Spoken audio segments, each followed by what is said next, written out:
नमस्कार, मैं हूं सौरभ शर्मा। आप देख रहे हैं जवाब दो। स्वागत है आप सभी का। उदयपुर हत्याकांड को यानी कन्हैया लाल की जघन्य हत्या को 5 दिन बीत चुके हैं। 28 जून के दिन कन्हैया लाल को बेरहमी से मारा गया था। हत्यारे पूरी तैयारी के साथ आए थे और कन्हैया का सर तन से जुदा करने आए थे और कर दिया। इस हत्याकांड के 5 दिन बाद भी लोगों का गुस्सा थम नहीं रहा है। तस्वीरें देख रहे हैं आप। उदयपुर, अजमेर, जयपुर, तमाम जगहों पर, तमाम शहरों में विरोध प्रदर्शन जारी है। लोग कातिलों को जल्द से जल्द फांसी की मांग कर रहे हैं। उदयपुर से पहले अमरावती में भी मजहबी कट्टरता ने इंसानियत को शर्मसार किया था, हालांकि उसकी जानकारी बाद में आई। महाराष्ट्र के अमरावती में उमेश कोल्हे नाम के एक केमिस्ट की हत्या में शामिल डॉक्टर यूसुफ नाम का शख्स था। यूसुफ उमेश कोल्हे का 16 साल पुराना दोस्त था। उसके अंतिम संस्कार में शामिल हुआ था। बताया जा रहा है कि यही यूसुफ था जिसने उमेश कोल्हे की उस पोस्ट को एक ऐसे ग्रुप में फॉरवर्ड किया जिस ग्रुप में उमेश कोल्हे का हत्यारा और मास्टरमाइंड इरफान शेख था। फिलहाल इरफान शेख को कोर्ट ने 7 जुलाई तक पुलिस की कस्टडी में भेज दिया है। उधर उदयपुर में कन्हैया लाल हत्याकांड के चारों कातिलों रियाज, गौस मोहम्मद, आसिफ और मोहसिन की भी आज कोर्ट में पेशी हुई। कोर्ट ने इन्हें 10 दिन की रिमांड पर एनआईए को सौंपा है। सवाल लेकिन यह है कि क्या देश में कट्टरपंथी आउट ऑफ कंट्रोल होते जा रहे हैं। एक बड़ा सवाल यह भी उठता है कि इस तरह की मजहबी कट्टरता के पीछे कौन है। सर तन से जुदा गैंग को आखिर कौन ऑपरेट कर रहा है। लोगों के बीच नफरत का जहर कौन घोल रहा है।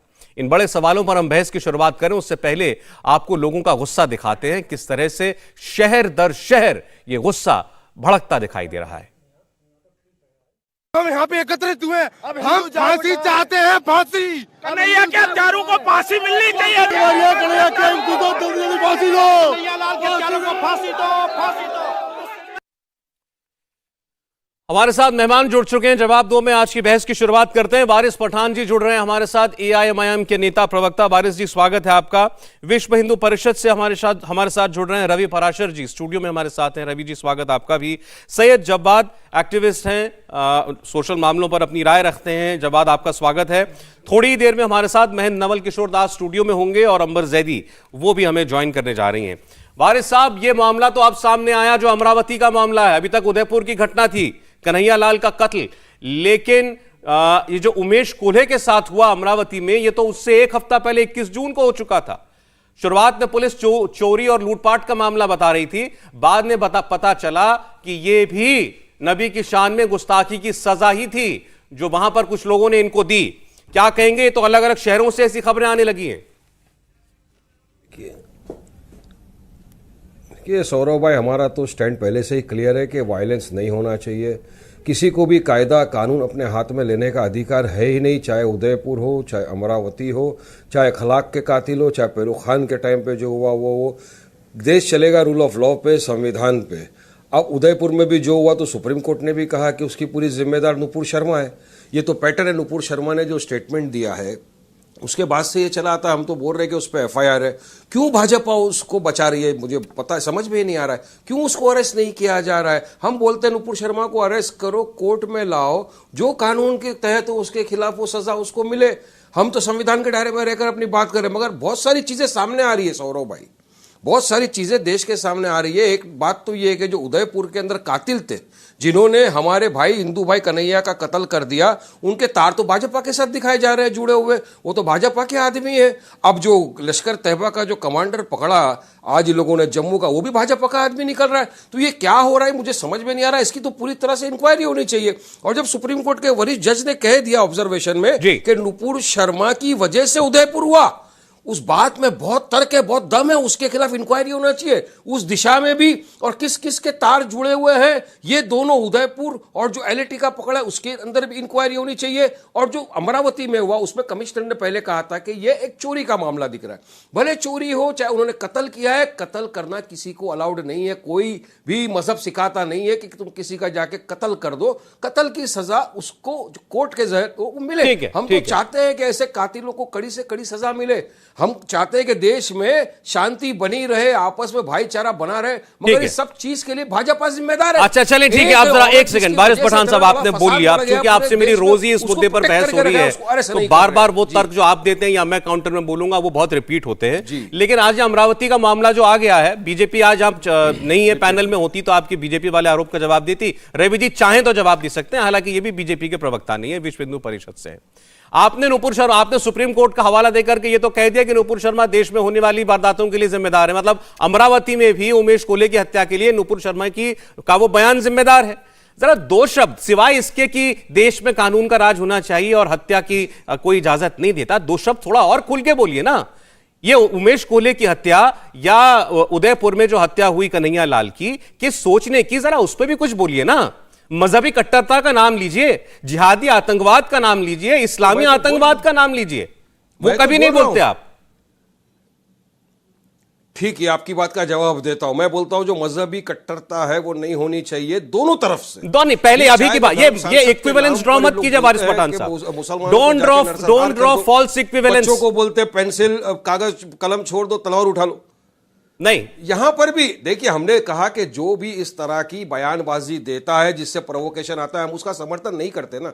हम तो कहा है ना कि हम वायलेंस का खंडन करते हैं, हम इस तरह की घटनाओं की निंदा करते, कड़ी निंदा करते। और मैंने ये भी कहा सौरभ भाई, आपको पिछले 4 दिन से लगातार आपके शो में बैठा हूं और लाखों करोड़ लोग देख रहे हैं और समझ रहे हैं मेरी बात को, और वो मान भी रहे कि वारिस भाई आप सही बोल रहे हो कि जो भी इस मामले में मुब्तिला है, जिसने कत्ल किया है, उसको कड़ी से कड़ी सजा मिलना चाहिए। नहीं तो आपको साथ साथ वारिस भाई आपको आगे बढ़ करके ये भी बोलना चाहिए, जो आप मांग उठ रही है कि उन जगहों का पता लगाया जाए जहां पर ये शिक्षा दी जा रही है कि नबी की शान में जो बोलेगा उसका गला काट देंगे, और वो जगह बैन होनी चाहिए। लगाओ पता लगाओ। अरे देश में इंटेलिजेंस एजेंसियां है, रॉ है, एनआईए है, इंटेलिजेंस एजेंसी, इंक्वायरी लगाए कहां इस तरह की बातें हो रही है। और लेकिन साथ साथ इंक्वायरी देखिए, आप सेलेक्टिविज्म पे नहीं जा सकते सौरभ भाई। इंक्वायरी ये भी होनी चाहिए कि वहां धर्म संसद कहां हुआ था जिसमें ये कॉल फॉर मुस्लिम जेनोसाइड दिया गया था, वहां भी इंक्वायरी होना चाहिए। गुरुग्राम के अंदर अभी 3 दिन पहले प्रोटेस्ट निकाला गया, यही हमारे कन्हैया भाई की हत्या के विरोध में, वहां हमारे प्रॉफिट की शान में इतनी गुस्ताखी की, अनाप शनाप बका गया, पुलिस खड़ी थी मगर किसी के ऊपर अब तक कायदा कानून ने अरेस्ट नहीं किया, कोई इंक्वायरी नहीं हुई। मैं बिल्कुल समर्थन नहीं करता, लेकिन जैसे आप हर चीज को किसी न किसी चीज से जस्टिफाई कर देते हैं वारिस साहब, ऐसे ही मैं कंडेम करता हूं जितने कड़े शब्द हो सकते हैं कि किसी भी रिलीजियस फिगर के लिए कोई आदमी अगर घटिया अल्फाज इस्तेमाल कर रहा है वो अपराधी है, उसके ऊपर सजा होनी चाहिए। लेकिन जैसे आप जस्टिफाई कर देते हैं, नुपुर शर्मा ने बयान दिया, एक जज साहब ने भी कह दिया कि उदयपुर की घटना उसके लिए जिम्मेदार है। आज 2 वारदातें हो चुकी हैं, कट्टरपंथियों ने, मजहबी आतंकवादियों ने 2 लोगों के गले काट दिए, तो यह भी तो प्रोवोकेशन है कि कोई सड़क पर उतरकर फिर वही काम दोहरा रहा है। मैं जस्टिफाई नहीं कर रहा हूं, लेकिन इस तरीके से तो उसको भी जस्टिफाई करेगा कोई ना कोई। देखिए, तो इसीलिए मैं कह रहा हूं कि अनइक्विवोकल कंडेमनेशन होनी चाहिए। सर मैं जस्टिफिकेशन नहीं कर रहा हूं, बिल्कुल अनइक्विवोकल कंडेमनेशन होना चाहिए उन लोगों का भी जिन्होंने पहलू खान को कत्ल कर दिया, सही बात, जिन्होंने रहबर खान को लिंच कर दिया, जिन्होंने जय श्री राम के नाम पे कत्लेआम कर दिया, जिन्होंने गाय के नाम पर कत्लेआम कर दिया, जिन्होंने कॉल फॉर जेनोसाइड लगा दिया, कत्ल कर दिया। कहिए कत्लेआम जो होता है सर बहुत बड़ा शब्द होता है। चलिए बहरहाल मैं बाकी लोगों को चर्चा में जोड़ रहा हूं, वारिस साहब इजाजत दीजिएगा मुझे, बहुत लोग और भी इंतजार कर रहे हैं। नरेंद्र मोदी हमारे देश के प्रधानमंत्री है, हाँ। हमारे देश के प्रधानमंत्री कंडेमनेशन क्यों नहीं कर रहे हैं? अच्छा ठीक है सर, ठीक है। अब मैं बाकी लोगों को चर्चा में ला रहा हूं। हमारे साथ 2 मेहमान और जुड़े, पहले उनका स्वागत। हमारे साथ महेंद्र नवल किशोर दास जी महामंडलेश्वर हैं। सर गुरुजी आपका बहुत स्वागत है हमारे प्रोग्राम में, आप आए। और साथ ही साथ हमारे साथ अंबर जैदी जी भी जुड़ रही हैं, सोशल एक्टिविस्ट हैं। अंबर आपको भी स्वागत है। मैं रवि जी को चाहूंगा आपकी बातों का वो जवाब दें।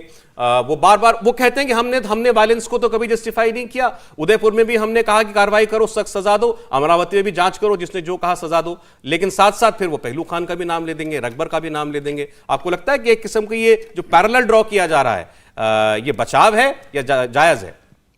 ये जायज तो बिल्कुल नहीं है, और एक तरह से ये बचाव ही है, और पॉलिटिकल बचाव है।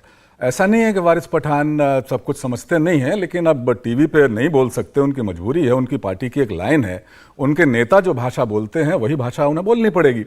लेकिन अब इससे आगे बढ़ने का वक्त आ गया है वारिस भाई।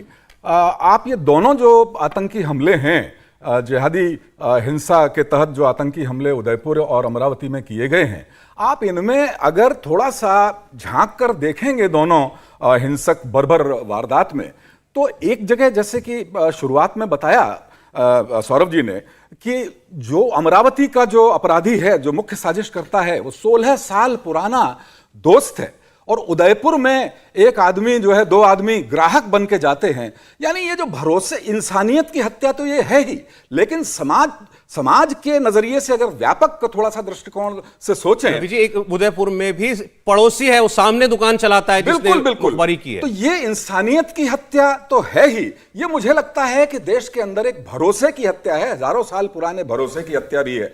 जरा सोचिए कि 100 करोड़ सनातन धर्म के, सनातन विचार के लोग, सनातन संस्कार, सनातन आस्था के लोग, अगर जो हथियारबंद मुस्लिम कारीगर हैं, जिनके पास कैंची, वसूली, आरी, चाकू, इस तरीके की चीजें हैं, अगर उनके पास जाने से डरने लगेंगे तो देश में क्या हालात बन जाएंगे, पहली बात। दूसरी बात, जो आप कह रहे हैं कि नूपुर शर्मा ने उकसाया, ठीक है, नूपुर शर्मा के बयान पर मुझे कोई टिप्पणी नहीं करनी है, उस पर बहुत बातचीत हो चुकी है, लेकिन सर तन से जुदा करने वालों के खिलाफ कब आप लोग बोलेंगे, कब बोलेंगे?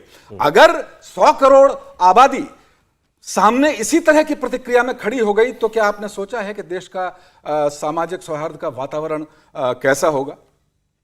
वारिस जी आप ही बोलिए।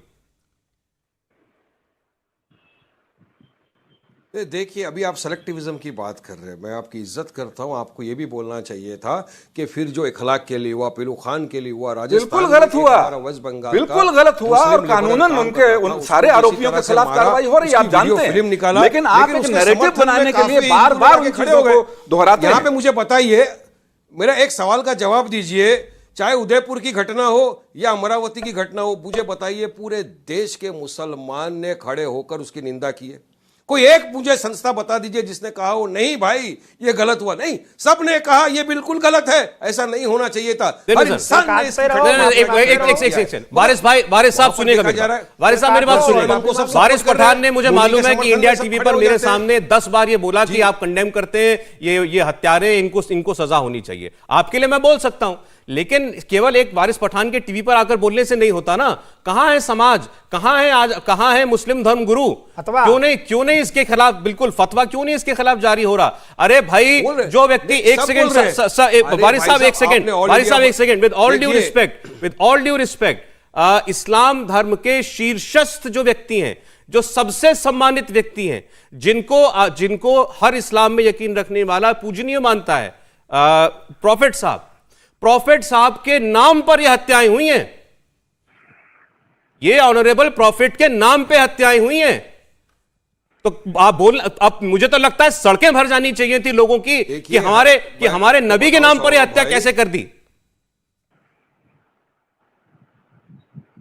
देखिए, जो ये कत्ल किया है उसके अगेंस्ट में मुस्लिम पर्सनल लॉ बोर्ड ने कहा, उसके अगेंस्ट में जमीयतुल उलमा ने कहा, जितने भी मुस्लिम संगठन है उन्होंने इसका कड़ी निंदा की है। अब मैं तो एक समाज का छोटा सा आदमी हूं, मैं तो मेरी एक पार्टी का एक्स MLA लॉयर, एक प्रवक्ता हूं, मैं अपनी बात रखता हूं, अपनी पार्टी की बात रखता हूं, और मैं चाहूंगा आपकी माध्यम से तमाम मुसलमानों को मैसेज में दूं कि मैं एक छोटा आदमी हूं, लेकिन फिर भी इस तरह की घटना करने का किसी को अधिकार नहीं है। मेरे भाइयों, कोई कायदा कानून अपने हाथ में न ले, प्रशासन है, पुलिस है, कोर्ट्स है, उस पर विश्वास रखिए। और मैं चाहूंगा कि पुलिस भी एक्टिवली पार्ट करे, बायस्ड एटीट्यूड न दिखाए। मोहम्मद जुबैर को अरेस्ट कर ले मगर नुपुर शर्मा को अरेस्ट नहीं करे, ऐसा एटीट्यूड नहीं होना चाहिए। जबकि कलमें दोनों पे सेम सी लगी हुई है, तो इंसाफ दिखेगा तो अदालतें भी बोलेगी कि नहीं सही बात है। अब पुलिस ही अगर बायस एटीट्यूड दिखाएगा सौरभ भाई, तो कहां जाएगा हमारा देश? कल आपने देखा नहीं क्या सौरभ भाई, क्या हो गया?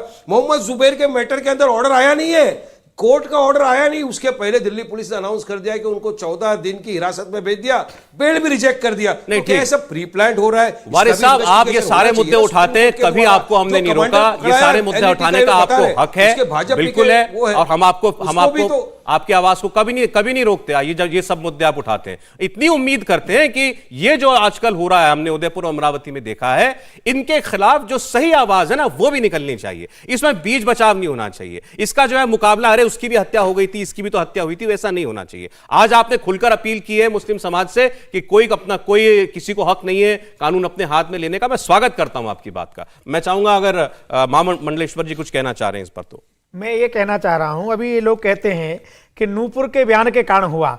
मैं पूछना चाहता हूं, हर्षा को मारा गया कर्नाटक में, कौन से नूपुर का बयान था? कन्हैया को मारा, चलो समझ में आता है। अंकित शर्मा को चांदबाग दिल्ली में मारा गया, तब क्या था? तब तो नहीं बोला था नूपुर ने। कमलेश तिवारी को मारा गया, तब क्या था?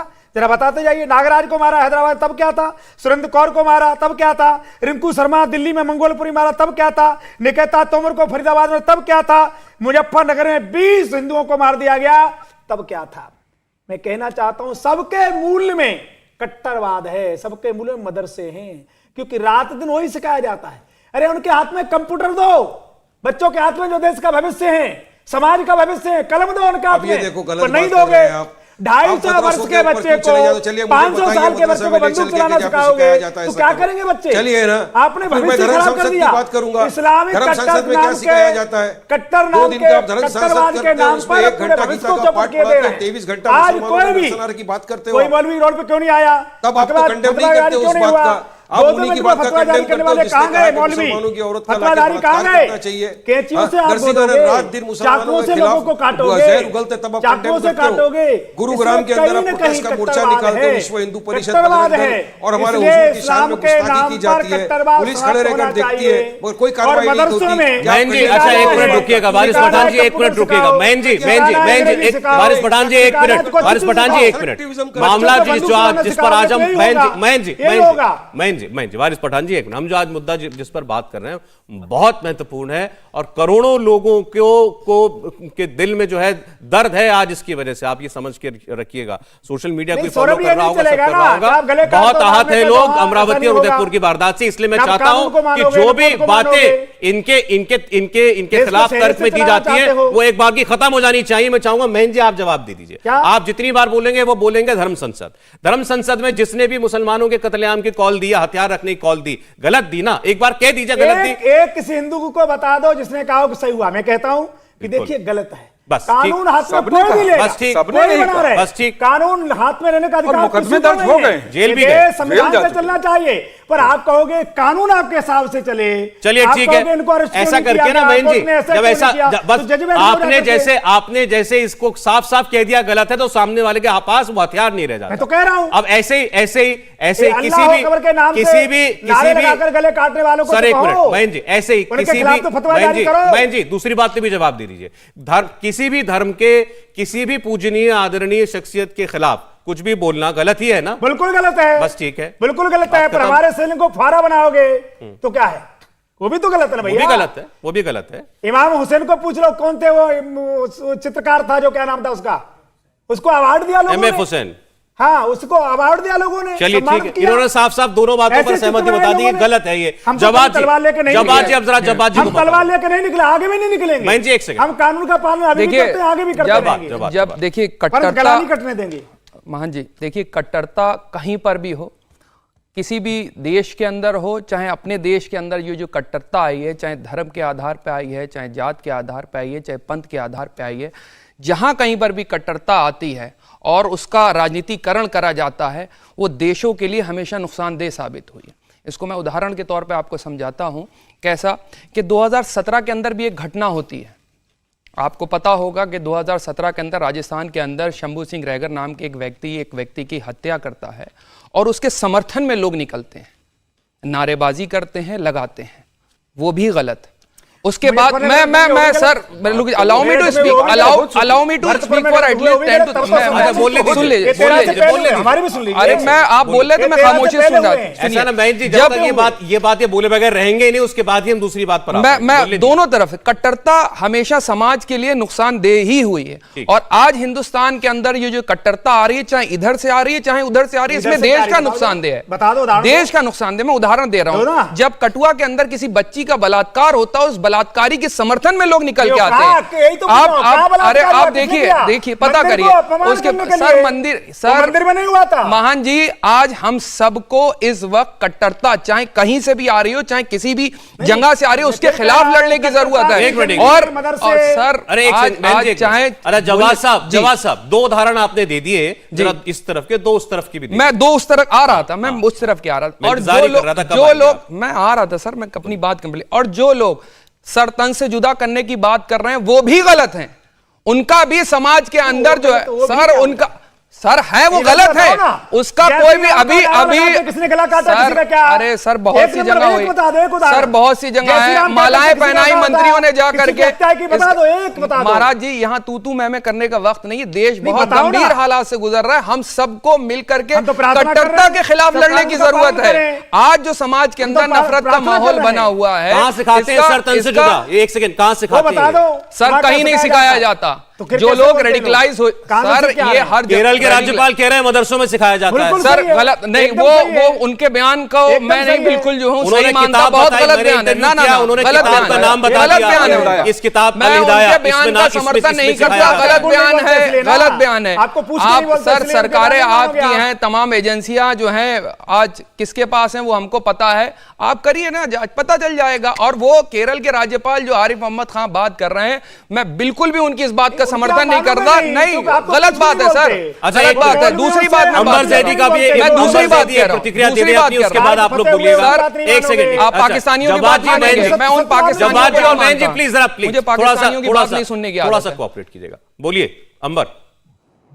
देखिए सौरभ जी, मैं सबकी बात काफी देर से सुन रही हूँ, सबने बहुत अच्छा बोलने की कोशिश की, वारिस पठान साहब ने भी बहुत अच्छा बोलने की कोशिश की और जवाद भाई ने भी बहुत अच्छा बोलने की कोशिश बहुत की। मुझे लगा था कि आज कुछ अच्छी बात करेंगे, लेकिन शुरुआत अच्छी करते हैं और एंड में वही अपना एजेंडा उसमें ऐड कर देते हैं। अफसोस की बात है जो हमारे देश में आज स्थिति बनी हुई है, नुपुर शर्मा के बयान की हम बात नहीं करेंगे जो, क्योंकि वो सारा कोर्ट देखेगी और हम उसके ऊपर बोलने वाले कुछ नहीं है। लेकिन जो उसके बाद स्थिति हुई, जिस तरह से उसका राजनीतिकरण हुआ, जवाद साहब ने कहा कि कट्टरवाद का राजनीतिकरण नहीं होना चाहिए, किस तरह से राजनीतिकरण पोलिटिसाइजेशन होता है, बहुत अच्छी बात है। लेकिन हम कट्टरवाद की जड़ में जाए, कहां से ये समस्या उत्पन्न हुई? हमारे देश में ये कट्टरवादिता मुस्लिम समाज में रही है, मुस्लिम सांप्रदायिकता, इसको हमें समझना होगा। इस देश का विभाजन हुआ किसके आधार पर? धर्म के आधार पर। लेकिन हम नहीं बोलेंगे, आज भी हम सेक्युलर बने हुए रहते हैं और जब भी इस तरह की हिंसा होती है तो हम पहलू खान इधर का उधर का बोलते हैं। बिल्कुल गलत हुआ पहलू खान के साथ, लेकिन आज जो हुआ है उस समस्या की जड़ पे आप बात कीजिए। आप आरिफ मोहम्मद खान के बयान को कहते हैं, उनको नहीं, उनके बयान का आप समर्थन नहीं करते, उनको खारिज कर देते हैं। अरे वो इंसान जो इस मूल समस्या की जड़ पे प्रहार करता है, आप उसको खारिज कर देंगे क्योंकि आपकी राजनीतिक समीकरण पे प्रहार होता है। आप अगर इस देश के भविष्य की बात करते हैं, एक सही राजनीतिक तंत्र को खड़ा करने की बात करते हैं, तो आप समस्याओं को समझिए। हम यहाँ पर मजहब पे या कुरान पे बात नहीं कर रहे, लेकिन कहां है जड़? आपने कहा जड़ पर बात करनी चाहिए, इस कट्टरता की जड़ कहां है? पढ़ाई जाती है, समस्या वो है, वो लोग जो बोलिए ना। आपको बताऊं, मैं कट्टरता का दो उदाहरण दे देता हूं आपको, शायद जब्बार जी ने आप दे दीजिएगा अपनी। मैं दो उदाहरण देता हूं। आप स्टूडियो में हैं, वो बाहर लिंक पर हैं, मैं इसीलिए ठीक है। एक ही तरह के लोगों को एक जगह पे रखा जाता है, वो किस तरह से लोकतंत्र में अलग अलग धर्मों के लोगों का सम्मान करना सीखेंगे, एक साथ को एग्जिस्टेंस सीखेंगे? आप जरा सोचिए ना, उनको एक्सपोजर होता है ना, एक दूसरे का धर्म का सम्मान करना सीखते हैं ना, जेंडर सेंसिटाइजेशन होता है। आप ऐसे लोगों से क्या उम्मीद करते हैं कि वो समाज के देश के लिए कुछ करेंगे? वो अपने लिए कुछ नहीं। लेकिन सुनिए, जिसके जवाब में अंबर जैदी, इसके जवाब में मैंने कई बार ये डिबेट हो चुका है मदरसों को लेकर के, जो बात आरिफ मोहम्मद खान साहब ने कही है, तो ये एक आंकड़ा दिया जाता है कि भाई केवल 4% मुस्लिम समुदाय के बच्चे, केवल 4% बच्चे वो मदरसों में जाते हैं, बाकी तो अपना सामान्य अपना दूसरे स्कूलों में पढ़ते हैं, नॉर्मल, चाहे सरकारी हो चाहे दूसरे स्कूलों में पढ़ते हैं। फिर आपने कहा कि ये वहां बच्चों को सिखाया जाता है, जाना ही पड़ेगा उसे। क्या ये समाज के एक हिस्से में है, मुस्लिम समाज के सब में? एक सेकंड, जानता हूं, घर मैं बोल लीजिएगा ना, सवाल किया जवाब दे दे। देखिए सौरभ जी, हमारे आप एक हिंदू हैं, आप मंदिर कितनी बार जाते हैं? मैं तो बामुश्किल जा पाता हूँ। जी, आप यहाँ पे भी कई सारे भाई साहब बैठे हुए, शायद हफ्ते या महीने में 1 आध बार जाते होंगे, लेकिन एक मुसलमान दिन में 5 बार नमाज पढ़ने के लिए जाता है। और हर वो लोग जो 5 बार नहीं जा पाते, तो वो हफ्ते में 1 बार फ्राइडे को प्रेयर पढ़ने जरूर जाते हैं। और उनको फ्राइडे में क्या सिखाया जाता है, किस तरह की चीजें होती हैं, हम सब जानते हैं। और जो आप ये सोचिए कि राजनीतिक मंचों से किस तरह के भाषण दिए गए, यहाँ पर AMIM के कितने सारे नेताओं ने दिए, और कितनी सारी पार्टी के और कितने सारे मुस्लिम लीडर्स ने बयान दिए खुले मंचों से। आप परवेश वर्मा को भूल गई हैं। आपका वो बयान नहीं याद है? आप और बयान नहीं भूल जाती हैं कि देश के गद्दारों को और क्या करो सालों को, उसके ऊपर भी बोल दीजिए, उसके बारे में भी बात कर लीजिए। आप देखिए तमाम बयान अभी मैं फिर आपको बता दूंगा ला करके कौन कौन देते हैं भारतीय। और मान जी मैं आपको बताऊं, और आज आप देख लीजिए कि भारतीय जनता पार्टी के लोग 3 दिन से डिबेट में नहीं आ रहे हैं। कहां है भारतीय जनता पार्टी के लोग? आज तमाम पॉलिटिकल पार्टीज के लोग डिबेट में आ रहे हैं, कहां मुंह छुपाए बैठे हुए हैं? आए, फेस करें नुपुर शर्मा को, डिफेंड कर रहे हैं नुपुर शर्मा को, समर्थन में रैली निकाल रहे हैं। सुन लीजिए कहां है भारतीय जनता पार्टी? चुप भी हो जाए। आप हर किसी के बीच में बोलते हैं और फिर आप खामोश भी नहीं होते, दिक्कत है ये। एक सेकंड रवि जी अपनी बात करें। मैं ये कह रहा था कि नुपुर शर्मा इतना ज्यादा किया जा रहा है। ये जो हत्या के आरोपी कन्हैया के पकड़े गए हैं, सुप्रीम कोर्ट ने आप सुन लीजिए, मेरी बात तो सुन लीजिए। सुप्रीम कोर्ट का कोई ऑर्डर नहीं है, वो उसको थोड़ा टेक्निकलिटीज में भी देखना चाहिए और डिस्ट्रैक्ट मत करिए। 2013 में सौरभ जी आपको पता है कि आरोपी ने 2611 नंबर लेके 5,000 रुपए में नियम से 2611 नंबर लिया। तो तब क्या कितने साल हो गए इस बात को? उस समय उसके जहन में क्या खिचड़ी पक रही थी? जिस चाकू से उसने प्रहार करके सर काटा कन्हैया लाल का, वो 4 साल पहले बनाया, ऐसा इन्वेस्टिगेशन में आ गया। तो क्या उसे ये इल्हाम था कि नुपुर शर्मा कभी बयान देगी और मैं जाके इस कन्हैया का गला काट दूंगा? पाकिस्तान 14 में गया, ये पाकिस्तान 14 में गया। तो ये तो रही एक बात। अगर आप ऐतिहासिक परिप्रेक्ष्य में हम लोग बात करेंगे, तब तो फिर मुझे 713 में जाना पड़ेगा, तब तो फिर 713 में जाना पड़ेगा। नहीं एक मिनट, नहीं तब तो फिर सुनिए वारिस पठान उसके बाद तब तो 713 में जाना पड़ेगा, जब भारत पर पहला जो बर्बरिक अटैक था। सुनिए ना, किस पॉलिटिकल पार्टी के साथ उसके फोटोज निकल जो आदमी षड्यंत्र कर रहा है, कौन सी पॉलिटिकल पार्टीज के साथ उसके लिंक कुछ साबित नहीं होता। देखिए हम डिस्ट्रैक्ट ना करें, जो सही बात है उसको सुन लें, मान लें, जांच होने दें। मैं बताइए, जांच होने दें। देखिए आप जो तथ्यपरक बात ट्रेनिंग कहां से मिली थी? जो नाथुराम गोडसे को ट्रेनिंग कहां से मिली थी? जिसने गांधी की हत्या में जाना चाह रहा हूं, उसके ऊपर फिर बात करिए। बिल्कुल बात करिए, गलत था वो, कौन लोग हैं जो नाथुराम गोडसे का समर्थन करते हैं? वो गलत था। यहाँ इस देश में एक सेकंड, वारिस पठान, वारिस जी, एक सेकंड, उसके लिए रैली निकालते हैं। मैं जी एक मिनट, जवाब जी एक मिनट, 10 सेकंड दे दिए मुझे तो अभी जरा रुक जाइए, 10 सेकंड अभी एक सेकंड, मैं आपको 40 सेकंड दूंगा और ये भी इंश्योर करूंगा कोई आपके बीच में ना बोले। लेकिन अभी मुझे पूरी बात नहीं इनकी बात कंप्लीट हो जाए, इनकी बात वारिस जी बोल ले। हाँ बोलिए। हाँ, मैं ये कह रहा था कि ये जो सिलसिला है, हम अगर संविधान के रचयिता जिनको कहा जाता है, बाबा साहब अंबेडकर की एक किताब आई थी थॉट्स ऑन पाकिस्तान, उसमें पेज नंबर 152 पे साफ साफ लिखा है कि तथ्य यह है कि कई प्रसिद्ध हिंदू जिनके लेखों से या शुद्धि आंदोलन में हिस्सा लेने से मुसलमानों की धार्मिक भावनाएं आहत हुई हैं, उनकी हत्या मुस्लिम कट्टरपंथियों ने कर दी। ये उस समय जब ये माहौल था, आपने डायरेक्ट एक्शन किया, आपने मोपला नरसंहार की। बड़ी बात आप कह रहे हैं कि ये कोई नई परंपरा नहीं, मुस्लिम समाज में कोई नई बात नहीं है। वारिस पठान जी, जवाब साहब प्लीज ऐसे करेंगे, ऐसे नहीं, ऐसे गलत है, ऐसे नहीं। सैकड़ों बार वारिस पठान जी, आप इससे पहले अमर जैदी जो बोली है, क्या सिखाया जाता है, कहां सिखाया जाता है कट्टरपन की बात, और उसके बाद जो कुछ बातें कही हैं वीएचपी से रवि पराशर जी ने, दोनों का जवाब दे सकते हैं।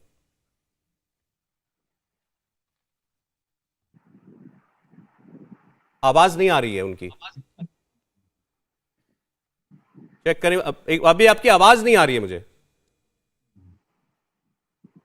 आप देख लें एक बार। नहीं वो अगर आप वारिस जी, अगर आप वीडियो लिंक पर हैं तो एक बार देख लीजिए, म्यूट वगैरह तो नहीं हो गया है कहीं। अच्छा, इसको मैं ठीक करा लेता हूं, एक बार चेक कर लें। आ नहीं रही आपकी बात नहीं आ रही सामने। ठीक है, मैं आ रहा हूं आपके पास, 30 सेकंड में आ रहा हूं, इसको ठीक कर लेते हैं। ठीक, चले। हाँ, अब बोलिए जवाब जी। मैं ये आ रहा था, जहां रेडिकलाइजेशन की बात है उसका सभी ने कंडेम्ड करा उसको, लेकिन मैं रेडिकलाइजेशन की बात बताता हूं। जब नाथुराम गोडसे को रेडिकलाइज करा गया था और गांधी जी की जिसने हत्या करी थी, वो कौन सी मानसिकता से आया था? वो कौन से देखिए, मदरसे जब से? आप अरे रुक गोडसे जाइए, बोलेंगे, अबे मैं रुक जिन्ना जाइए। बोलूंगा। क्यों नहीं? हाँ, जिन्ना वो को बोलिए। जिन्ना कहाँ से आया था? अरे गलीज आदमी के बारे में बोलिए। लाखों हम हिंदुओं यहाँ के ना ना साथ ना दिए। हम जिन्ना का करोड़ों सपोर्ट नहीं हिंदुओं करते, के बगैर साथ बात दिए। बात मत करिए। देश का आप बैलेंस बात करने नहीं के है। चक्कर में पूरी वो डिबेट कहाँ को से आया? डिबेट मैं बात कर रहा हूँ ना, मैं अंबर आप अंबर जैदी की अच्छा एक सेकंड, अरे देखिए डिबेट का एक दायरा रहता है। जवाब जी डिबेट का एक दायरा रहता है। अब मैं यहाँ से लेकर चांद तारों की बात नहीं कर सकता ना, मैं नहीं कर सकता। जड़ की हाँ, बात तो आप कर रहा जवाब हूं। दिए सवाल, मैं आपसे सवाल, आप मेरे सवाल का जवाब दीजिए। एक मिनट सुने, अभी बताया है अंबर जैदी ने बताया कट्टरवाद कहां सिखाया जाता है। उन्होंने कहा, मैन जी इनके बाद अंबर जैदी ने साफ कहा मदरसों के अंदर और मस्जिदों के खुतबों में ये कट्टरवाद सिखाया जाता है। आप बोलिए इस पर, बोलिए जवाब जी बोलिए। देखिए अब मैं कट्टरवाद मैं कह रहा हूं अच्छा, वारिस जी की भी आवाज आने लगेगी। आप खत्म कर लीजिए, उनके बाद जा रहा हूं। जहां से नाथूराम गोडसे ने कट्टरता सीखी, वहां से कट्टरता ज्यादा आ रही है। और सुन लीजिए, ये गले कट रहे हैं, ये कट्टरता आपको कम नजर आ रही है। कट्टरता जहां से निकल के आ रहा है, 16 जून को सुन लीजिए, 16 जून को कट्टरता सीखी, कन्हैया का मर्डर अगले दिन हत्या करने के बाद, गांधी जी की हत्या करने के बाद लोगों ने मिठाइयां बांटी, जश्न करा, उसके बारे में कुछ बोलिएगा। वो कट्टरता और मानसिकता आज भी है जो नाथूराम गोडसे का समर्थन करते हैं, नाथूराम गोडसे की जय का नारा लगाते हैं। वो कौन था? एक करके सर, अब वारिस खान के पास जा रहा हूं। देखिए बहुत देर से सुन रहे हैं आप लोगों को, सुनिए जवाब जी मैं बीच में बोलता हूं, मैं जी बोलने लगते हैं। मैन जी प्लीज। हाँ वारिस जी बोलिए, अब आपकी आवाज आ रही। देखिए सौरभ भाई, मैं दो बात का जवाब दूंगा। पहले तो ये आरिफ मोहम्मद खान ने जो कहा उन पे, तो मैं ये कहूंगा कि वो एक नंबर के झूठे इंसान है। अपनी सियासती कुर्सी बचाने के लिए इस तरह का झूठा बयान दे रहे हैं। मैं पूछना चाहूंगा आरिफ साहब, बताइए मुझे उस मदरसे में अपने साथ लेकर चलिए जहां पे सिखाया जाता है कि इस तरह की वायलेंट काम करो। बताइए मुझे, कहीं पर भी उनके पास जवाब नहीं होगा। तो इस तरह की बातें करके देश के अंदर और इस तरह की नफरत मत फैलाइए, मैं उनको कहना चाहूंगा। बात नंबर 2, सौरभ भाई, कुछ दिनों से मैं देख रहा हूं नुपुर शर्मा का जब से हुआ है ये एपिसोड, भाजपा के प्रवक्ताओं ने आना बंद कर दिया है टीवी की डिबेट पे। मुझे काफी सारे सवाल करने हैं, तो भाजपा के जो चाहने वाले हैं, उनके आइडियोलॉजी वाले आपके डिबेट में बैठे हुए, मैं उनसे सवाल कर लेता हूं। जैसे कि हमारी बहन अंबर जैदी बैठी हुई है, कि बताइए मुझे, जो उदयपुर की घटना में जो आरोपी है उसके तो तार सीधा सीधा बीजेपी के साथ है, तो इंक्वायरी होना चाहिए कि नहीं बीजेपी के ऊपर। बात नंबर 2, आज जो एलएटी का आतंकवादी पकड़ाया है वो तो सीधा सीधा बीजेपी का आदमी है, तो उसकी इंक्वायरी होना चाहिए कि नहीं। तो हर जगह से तार जुड़ के तो बीजेपी की तरफ आ रहे हैं, तो उस पर इंक्वायरी होना चाहिए नहीं। बात नंबर 3, उससे महत्वपूर्ण, सुप्रीम कोर्ट ने बोल दिया, सुप्रीम कोर्ट ने कहा नुपुर शर्मा जिम्मेदार है उदयपुर के लिए, और जो देश के अंदर घटनाएं हो रही है उसकी जिम्मेदार नुपुर शर्मा है। तो इंक्वायरी होनी चाहिए नहीं। और नुपुर शर्मा किसकी थी स्पोक्सपर्सन? बीजेपी की, भाजपा की। मैं एक उदाहरण देना चाहता हूं, 10 दिन बाद वारिस साहब आपकी बात खत्म हो गई तो मैं, वारिस साहब मैं इनके बाद आप बोल लीजिए। एक सवाल है मेरा उनसे, वारिस साहब की बात खत्म हो गई तो आपको याद होगा, मुझे याद नहीं, कुछ साल एक दो साल हो गए या उससे ज्यादा हो गए, कोरोना से पहले की बात है, मुझे एग्जैक्ट डेट नहीं याद, शायद सीएए के वक्त की बात है ये, जब प्रोटेस्ट चल रही थी।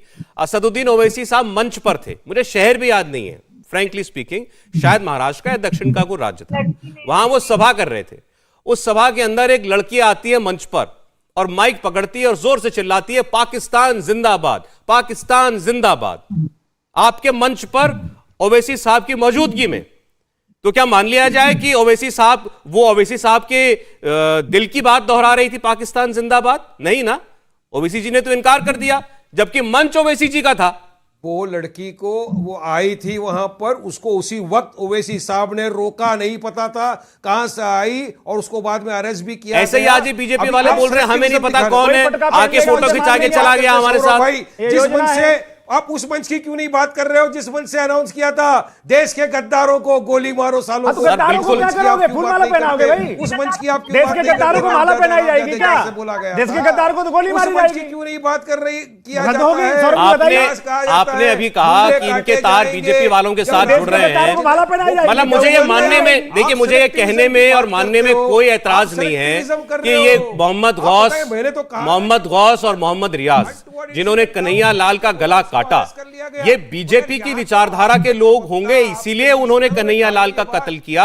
ये बात मैं क्या, कोई भी आदमी सुनेगा तो हंसेगा। आतंकवादी हैं, बाकी फोटो निकाली, माला पहनाई, कुछ किया, वो आप राजनीतिक आरोप लगाते रहो। सुप्रीम कोर्ट के जजेस को पूछिए सौरभ साहब, मैं भी सुप्रीम कोर्ट के जज साहब फिर अब मैं फिर कोर्ट कर देता हूं जस्टिस वर्मा को, जैसे आपके लीडर ने किया था। Supreme court is supreme but not infallible, और सुप्रीम कोर्ट को उन जज की ऑब्जर्वेशन वापस लेने के लिए पिटीशन किया जा चुका है। सुनिए बोलिए। सुनिए, सुप्रीम कोर्ट का ऑब्जर्वेशन आया जकिया जाफरी के केस में। जकिया जाफरी के केस में जो ऑब्जर्वेशन किया, तो फिर हमारे होम मिनिस्टर अमित शाह जी ने एएनआई को इंटरव्यू दिया। उसके बाद में तीस्ता सेटलवाट को अरेस्ट किया गया, वहां के एक पुलिस ऑफिसर को अरेस्ट किया। तो ऑब्जर्वेशन बहुत मायने रखता है, आप ऑब्जर्वेशन को कम नहीं समझिए। और अभी इतना बड़ा ऑब्जर्वेशन है, ये स्ट्रिक्चर है, स्ट्रिक्चर। ये भाजपा के अगेंस्ट है कि आपकी प्रवक्ता की आदेश नहीं होता ऑब्जर्वेशन। देश का माहौल खराब हुआ है, आपकी प्रवक्ता की वजह से उदयपुर में कत्ल हुआ है। रोज एक ही बात बोलने से सौरभ भाई उस कत्ल को जस्टिफाई करने की जो कोशिशें होती हैं, अरे एक बार मेरे ख्याल से मैन जी बोल रहे हैं, और इनको भी बीच में ना टूके जब काफी देर से नहीं। सौरभ जी, मैं कह रहा हूं कि ये भी कोई योजना हो सकती है कि जिनको कहीं ना कहीं किसी का गला रेतना, उनको जाके पट्टा पहनवा दो, उनको मंच पे पहुंचा दो। ये भी पूरी योजना हो सकती है, कोई बड़ी बात नहीं है। इनके लिए कुछ भी कर सकते हैं।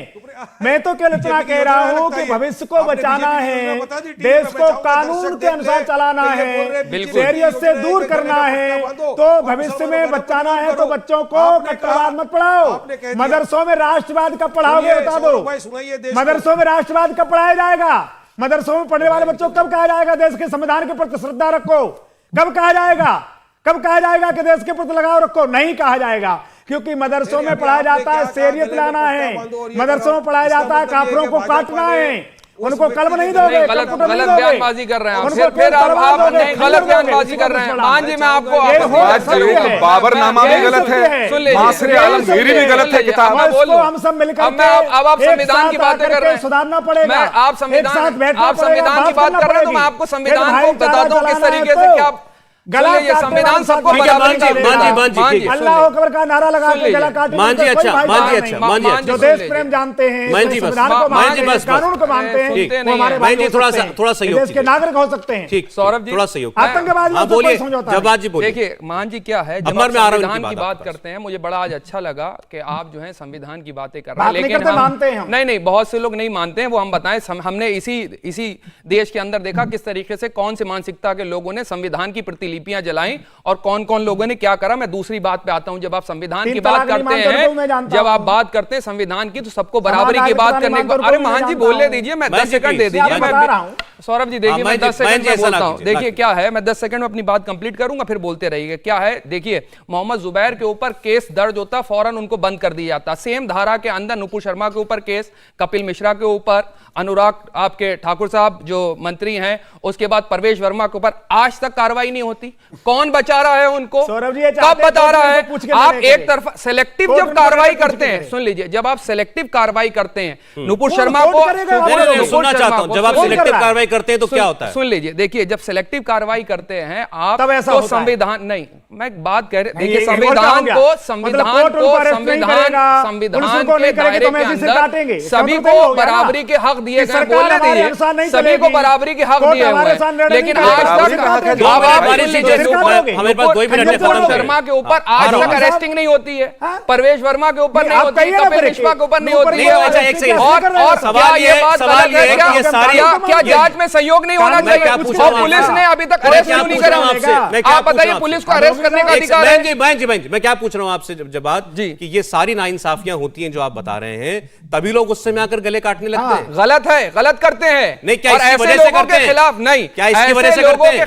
गलत है, गलत नहीं। मेरा सवाल है, कानून क्या इसकी वजह से करते हैं? कानून को कोई भी हाथ में नहीं ले सकता और संविधान को अपना काम करना चाहिए और करने देना चाहिए। अच्छा ठीक है, बैठे हुए हैं, मैं दूसरी बात कह रहा था। नहीं हो गया, समय कम है, प्लीज। कानून को हाथ में तो ले ही रहे हैं वो लोग, उनके खिलाफ कार्रवाई होना चाहिए, सब कार्रवाई होना चाहिए। बीच में नहीं बोलिए। हो गया। देखिए सौरभ जी, सबसे अफसोस की बात यह है कि आज जो देश में स्थिति बनी हुई है और जिस तरह से एक के बाद एक मासूम लोगों की हत्याएं हो रही है, मैं अपनी समाज की मुसलमानों की बात करती हूँ कि आज सड़कों पे उतरना चाहिए था, उनको आज गुस्सा आना चाहिए था कि नामूस रसूल के नाम पर इस तरह के मासूमों की हत्याएं हो रही है, रसूल के नाम पर ये है गुस्ताखी रसूल। और इससे पहले जैश ए मोहम्मद और कितने ही सारे लश्कर तोयबा, सिपाही साहबा और कितने सारे ऐसे ऑर्गेनाइजेशन हैं जो अल्लाह अकबर कह के अपने झंडे पे भी अल्लाह इलाहा इल्लल्लाह लिखते हैं और अल्लाह अकबर कह के एक मासूम का गला काटते हैं, लेकिन मुसलमानों को गुस्सा नहीं आता, वो सड़कों पे नहीं उतरते क्योंकि वहां पे राजनीति नहीं है। यहाँ पे उनकी राजनीतिक दुकानें चलती, उनकी रोटियां सेकते हैं तो ठीक सड़कों पे उतर है, आते हैं। इसका जवाब मैं एक बार मैं समय क्योंकि खत्म हो गया, मैं चाहता हूं आपकी इस इंपॉर्टेंट बात का जवाब आए। वारिस पठान, फाइनल कमेंट। नहीं, देखिए बात सही है, हर इंसान को जवाबदारी लेना चाहिए। हर क्षेत्र के रिलीजियस लीडर्स हैं, उनको अपील करना चाहिए कि वायलेंस नहीं होना चाहिए, किसी को कायदा कानून अपने हाथ में लेने का अधिकार नहीं है, सेलेक्टिविज्म नहीं होना चाहिए। यहीं पर अगर आप एक को अरेस्ट करते हो जिसके ऊपर सेम धारा लगी है और दूसरे को नहीं अरेस्ट करते हो जिसपे सेम धारा है, तो गलत बात, ये गलत दिशा के अंदर देश को आप लेके जा रहे हो। आप पहले से प्रोनाउंस कर देते हो जजमेंट, यानी आप सब क्या दिखाना चाहते हो कि एवरीथिंग इज प्री प्लान्ड? ऐसा नहीं होना चाहिए। अगर आपने नुपुर को अरेस्ट किया, एक पुरानी पिक्चर 1983 की फिल्म का एक इंसान क्लिप निकाला था, कितना भी समय दे लीजिए, बोलेंगे वही। उसको आप 4 साल के बाद, चलिए ठीक है, ये बात आप वारिस जी आपने बोल दी, अच्छा ठीक है, और इससे कोई इनकार भी नहीं कर सकता। कानून सबके लिए बराबर होता है, बराबर कार्रवाई होनी चाहिए, सिलेक्टिविज्म नहीं होना चाहिए। एक 10 सेकंड में रवि जी अगर आप आपको जवाब देना चाहते हैं, लेकिन 10 ही सेकंड जवाब नहीं देना चाह रहा था, वो बात तो सही है, कानून बिल्कुल हाथ में सही है। लेकर वो चलाओ, एक कानून की सूरज बात करो। पूरब से निकलता है जैसा स्टेटमेंट है जिसका कोई विरोध नहीं हो सकता। लेकिन ये दोहरे स्टैंडर्ड की या सिलेक्टिव अप्रोचेस की जो बात होती है, मुझे एक बात बताइए, कमलेश तिवारी और बहुत सारे लोगों की जो हत्या हुई जी, बहुत सारे मुस्लिम जो लीडर्स हैं उन्होंने आके निंदा की मौखिक रूप से, लेकिन उनके मुकदमों की पैरवी कौन करवा रहा है? जमीयत उलेमा हिंद। ये क्या है? ये आप मौखिक रूप से हत्या का विरोध, जिन्होंने गला काटा उनको वकील दे रहे हैं, पीछे वकील दे रहे हैं, आप घोषित तौर पर वकील दे रहे हैं, आपकी पॉलिसी है। इस पर ये क्या है? ये भी वो सिलेक्टिविज्म है जो खत्म होना चाहिए। बहुत शुक्रिया आप तमाम लोगों का जुड़ने के लिए। वारिस पठान जी, दवी पराशर जी, महन जी आपका, अंबर जैदी जी, सैयद जब्बार जी, बहुत धन्यवाद, बहुत शुक्रिया। इंडिया टीवी हर वक्त हर जगह डाउनलोड करने के लिए सर्च करें India TV news Google play store या ऐप स्टोर पर।